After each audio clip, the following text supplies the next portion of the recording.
Hello नमस्कार। आज आपण बनवणार आहोत गणपती बाप्पासाठी खास खुसखुशीत तळणीचे मोदक।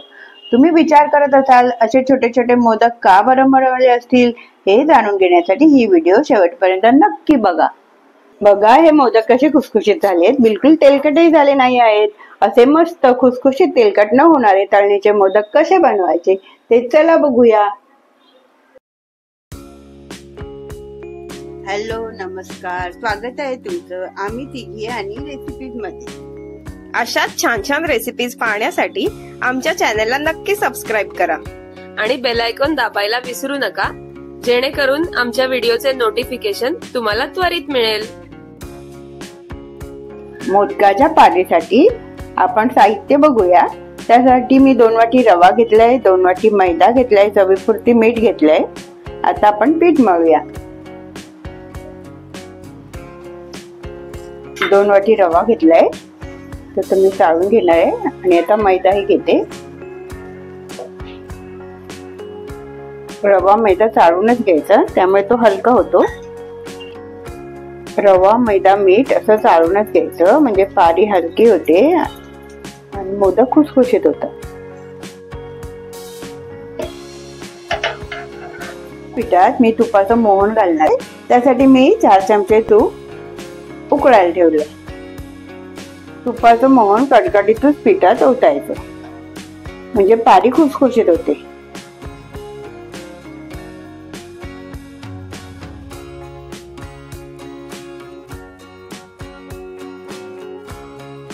बघा असं चांगलं कडकडीतच मोहन घालायचं, म्हणजे पारी खुसखुशीत होते। पण हाताने करायचं नाही, चमच्यानेच आधी हलवायचं आणि एकसारखं करून घ्यायचं। आता हे सगळं मोहन पिठाला लावून घ्यायचं।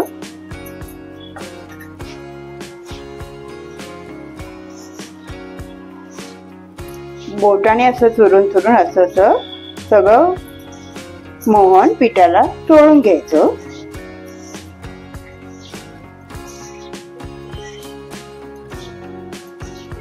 सगळ्या पिठाला असं मोहन लागलं पाहिजे। हे बघा, असा जर पिठाचा मुटका होत नसेल तर तुम्ही 1 ते 2 चमचे तूप गरम करून कडकडीत मोहन ह्याच्यात घाला, म्हणजे असं जर मुटका झाला तर आपलं पिठाला मोहन बरोबर लागले आणि असं मोहन बरोबर लागले की पारी चांगली खुसखुशीत होईल। आता मी पीठ मळायला घेते। जास्त पण पाणी होतायचं नाही, कमी कमी पीठ पाणी होतं ना, थोडं पाणी घेऊन मी हे पीठ मळून घेते। जास्त पाणी घालायचं नाही, जास्त पातळ पण नाही करायचं हे पीठ।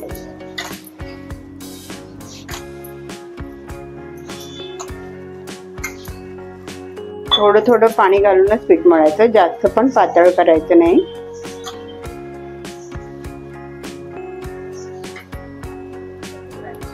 आता हे बघा आपलं पीठ मळून झालंय। हे मी पीठ आपल्या चपातीच्या पिठासारखंच मळलंय, कारण यात रवा आहे तो फुगेल आणि हे पीठ घट्ट होईल। तर यात पिठाला थोडं तेलाचा हात लावून ठेवायचं, वरूनच तेलाचा हात लावायचा। तेल यात मुरवायचं नाही, कारण हे पीठ सुकेल म्हणून आपण त्याला वरून हात लावायचं। आता हे पीठ मी अर्ध्या तासासाठी रेस्ट करायला ठेवते। आता आपण मोदकाचं सारण करायला घेऊया। त्यासाठी मी 1 नारळ खवून घेतलाय, वाटीप्रमाणे हे 2 वाट्या खोबरं आहे आणि त्या 2 वाटीसाठी मी 1 वाटी साखर घेतली। तुमच्याकडे नारळ खवायला वेळ नसेल तर तुम्ही असं डेसिकेटेड कोकोनटही वापरू शकता। हे बघा, हे असं पांढरे शुभ्र खोबरं असतं, त्यासाठी मी हे 2 वाट्या खोबरं घेतले, त्यासाठी 1 वाटी साखर घेतली। आता ह्याचंही सारण छान होतं, ह्याचं आता मी तुम्हाला सारण करून दाखवते। आता ही साखर मी मिक्सरला बारीक करून घेणार आहे। दोन्ही सारणासाठी पण मी साखर मिक्सरला बारीक करून घेणार आहे। आता मी कढई ठेवली आहे तापायला। सारण करताना जाडबुडाचीच कढई घ्यायची। आता मी 1 चमचा तूप टाकते आणि तुपावर जरा एक डेसिकेटेड कोकोनट आहे ते जरा परतून घ्यायचं, म्हणजे ते चांगलं टिकतं।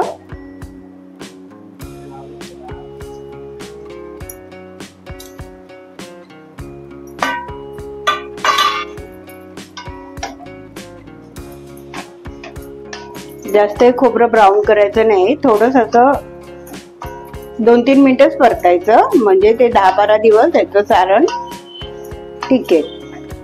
गॅस सिमच ठेवायचा आणि परतून घ्यायचं खोबरं.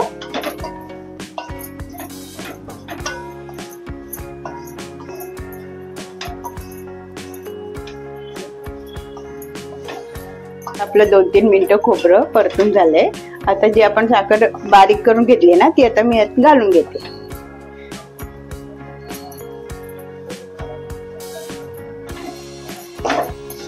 आणि सारखं हलवत बसायचं आणि आता साखर घातल्यासारखं हलवत राहायचं.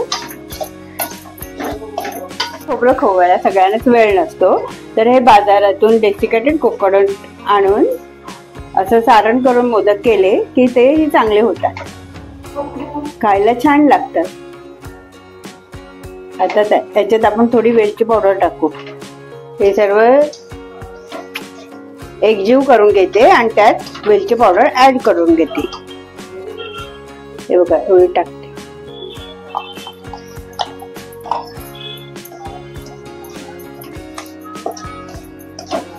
आता हे आपलं सारण तयार आहे.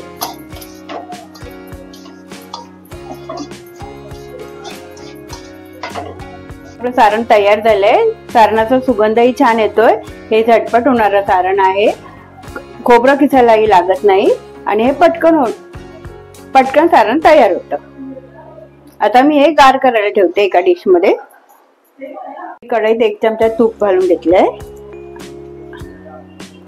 आता मी त्यात खोबरं परतते. आपलं खोबरं आहे. ओलं खोबऱ्यात पाणी असतं, ते सुकेपर्यंत हे असं परतत राहायचं. त्यातलं मॉइश्चर गेला पाहिजे, म्हणजे ते खूप दिवस सारण टिकेल.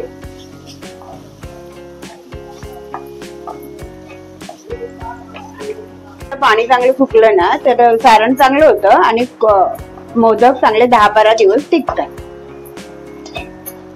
भाजून झाले. आता याच्यात मी पण बारीक केलेली ती साखर मी आता त्यात घालते.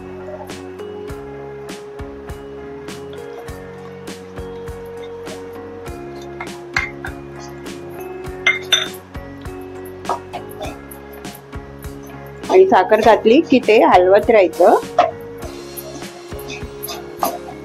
मग मिश्रण चांगलं एकजीव होईल. थोडी वेलची पावडर टाकते, पाव चमचा.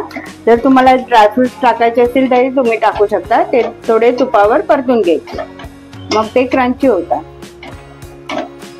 आता आपलं हे सारण तयार आहे. ते पण मी आता प्लेट मध्ये काढते गार व्हायला. आमच्या व्हिडिओना लाईक करा. रेसिपी कशी वाटली ते कमेंट मध्ये सांगा आणि व्हिडिओज तुमच्या मित्रमैत्रिणींसोबत शेअर करा. आता झालंय. पीठही आपलं छान मुरलंय आणि सारणही तयार आहे. आता 10-12 दिवस टिकणारे तळणीचे मोदक करायला घेऊयात. करायचा गोळा करून घ्यायचा आणि 4-5 असे गोळे चांगले मळून घ्यायचे आणि पीठ झाकून ठेवायचं, म्हणजे ते सुकणार नाही. आता गोळे केलेले ते पण असं झाकून ठेवायचं, पीठ सुकलं नाही पाहिजे. पारी करण्याआधी पीठ चांगलं मळून घ्यायचं आणि मग लाटायला घ्यायचं, म्हणजे ते कडाने असं फाटणार नाही, एकसारखं लाटलं जाईल. तेल आणि पीठ न लावता पारी लाटायची. जेवढी पोळी लांब होईल तेवढी पोळी करायची. हे बघा आता आपण हे चपाती सारखं लाटून घेतलंय. अशी पातळच लाटायची, म्हणजे मोदक चांगले खुसखुशीत होतात. आता वाटीच्या साह्याने आपण असं गोल करायचे, म्हणजे सर्व मोदक एकसारखे होतील.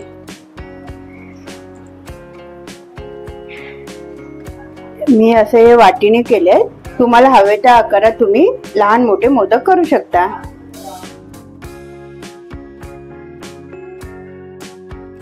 चपाती सारखं लाटून अशा पाऱ्या केल्या ना की आपले मोदक पटापट तयार होतील. आता मी असे 4-5 बनवून घेते आणि तुम्हाला भरून दाखवते कसा मोदक करायचा तो. तर मी तुम्हाला भरून दाखवते. अशी पारी हातावर घ्यायची आणि त्यात असं सारण घालायचं आणि असं 3 बोटाच्या साहाय्याने त्याला पाकळ्या करून करायच्या.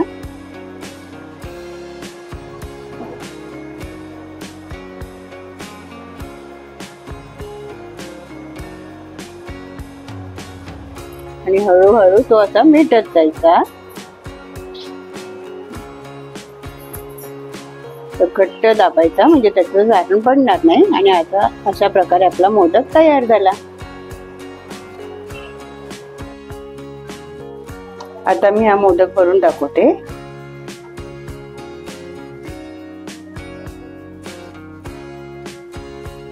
सारण भरायचं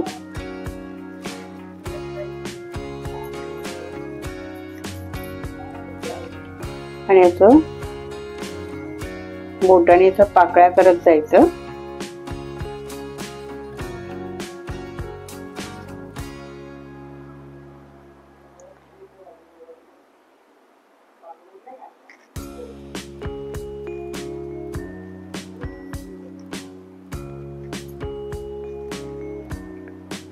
पाकळ्या असं एकत्र जवळ आणायच्या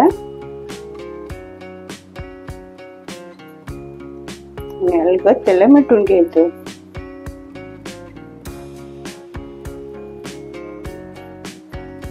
घट्टच मिटायचं म्हणजे त्यातलं सारण बाहेर पडलं नाही पाहिजे.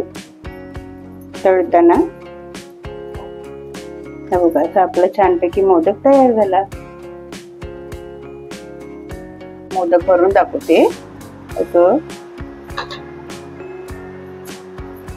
मध्यावर असं सारण भरायचं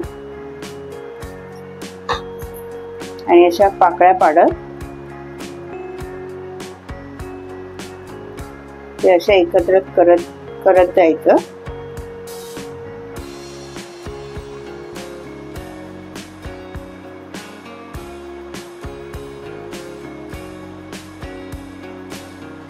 ते सारण जरी फळफळीत वाटत असलं ना तरी ते तेलात घातल्यावर एकजीव होतं. ते काय बाहेर सांडत नाही. आणि आता ठेवलं असं एकत्र मिठत आणायचं आणि आता मोदक तयार होतो. त्याला पाकळ्या पण असं छान दिसतात.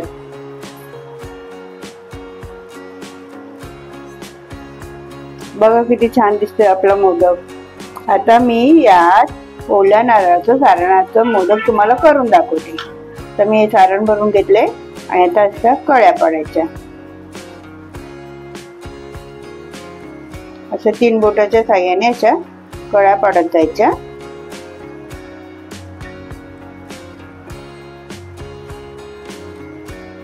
मैद्याचं पीठ आहे, मैदा आणि रवा, त्यामुळे त्या पटकन येतात करायला. आणि असं एकत्र करायचं.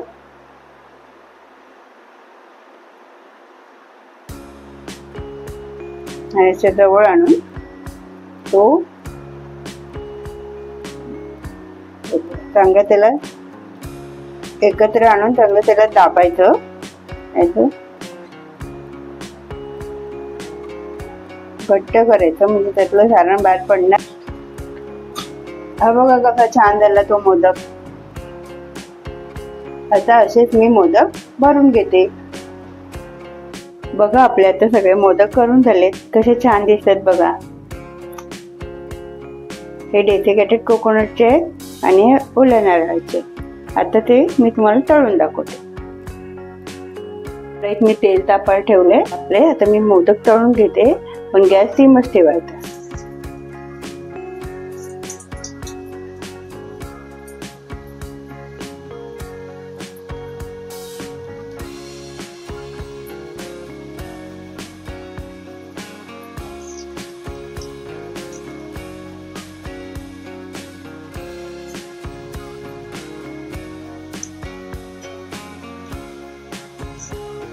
हुकने ते उलट सुलट करायचे म्हणजे दोन बाजूने बरोबर ते तळले जातील.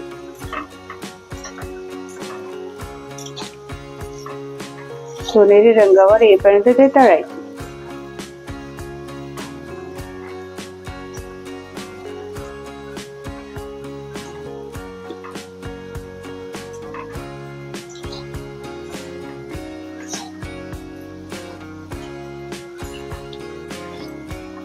मी हे मोदक करायला मैदा आणि रवा समप्रमाणात घेतला ना. जर तुम्हाला मैदा नको असेल तर तुम्ही गव्हाचं पीठ आणि रवा समप्रमाणात घेऊन मोदक करू शकता. तेही चांगले होतात.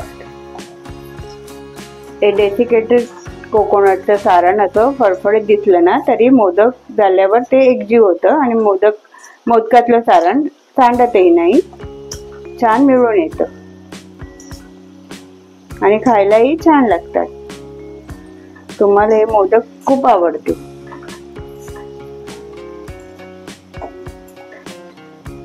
तुम्ही या गणपतीला अशा प्रकारे असे छोटे छोटे मोदक नक्की बनवून बघा.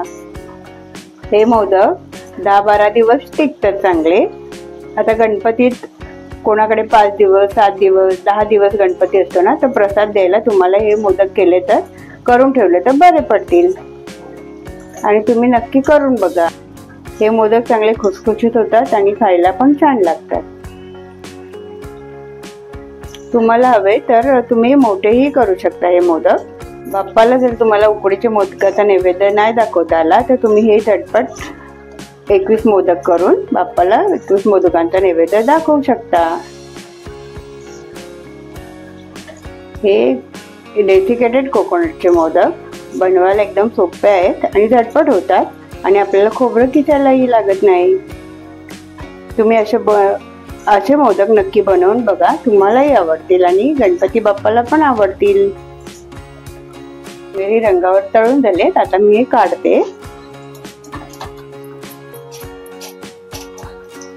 हे बघा कशा खुसखुशीत आवाज येतोय. आता मी हे चाळणीवर काढून ठेवते. इथे निथळेल तेल. अशा प्रकारे मी बाकीचे मोदक तळून घेते. मोदक हळूहळू कढईत सोडा, कारण आता तेल तापले, पण गॅस कमीच ठेवायचा, नाहीतर ते अंगावर उडू शकतं. मोदक व्यवस्थित बंद केले ना की ते तेला सुटत नाही आणि तेल आपलं खराब होत नाही. तर हे आपले तळणीचे मोदक झालेत ना, तसेच आपल्या उकडीच्या मोदकांची रेसिपी आपल्या YouTube चॅनलवर आहे. त्याची लिंक डिस्क्रिप्शन बॉक्समध्ये आहे, ती तुम्ही नक्की बघा. अशा प्रकारे तुम्ही दोन्ही प्रकारच्या मोदकांचा गणपती बाप्पासाठी नैवेद्य बनवा. आणि गणपती बाप्पाच्या प्रसादासाठी कोणती रेसिपी तुम्हाला बघायला आवडेल ते आम्हाला कॉमेंटमध्ये सांगा. असे छोटे छोटे गोड मोदक का केलेत हे जर तुम्हाला जाणून घ्यायचं असेल तर व्हिडिओ शेवटपर्यंत नक्की बघा. आणि ही रेसिपी आवडली असेल तर व्हिडिओला लाईक करा. छान सोनेरी रंगावर तळायचा. गॅस कमीच ठेवायचा म्हणजे एकसारखे तळले जातील. आता बाकीचे मोदक मी तळून घेते. अशा प्रकारे सोनेरी रंगावर मोदक सर्व तळून झालेत. बघा कसे छान खुसखुशीत झाले. त्यांचा आवाजही येतोय. ते चाळणीत ठेवते. हे बघा आपले सर्व मोदक सोनेरी रंगावर तळून झालेत. मस्त खुसखुशीत झालेत आणि अजिबात तेलकटही झाले नाहीत. हे मोदक हवाबंद डब्यात बाहेरच ठेवायचे. हे 10-12 दिवस टिकतात. फ्रीजमध्ये ठेवायची गरज नाही. जर तुम्ही फ्रीजमध्ये ठेवलं तर त्यांना पाणी सुटेल. हे बाहेरच 10-12 दिवस टिकतात. हे बघा हे मोदक किती छान दिसत आहेत. एकसारखे छोटे छोटे नाजूक. हे छोटे छोटे मोदक बनवायचं कारण म्हणजे आजकाल सगळे हेल्थ कॉन्शियस झालेत. तर पाहुण्यांना लाडू किंवा मोदक प्रसाद म्हणून दिला तर ते थोडासा तुकडा तोडून घेतात आणि बाकीचा आपल्याला परत देतात.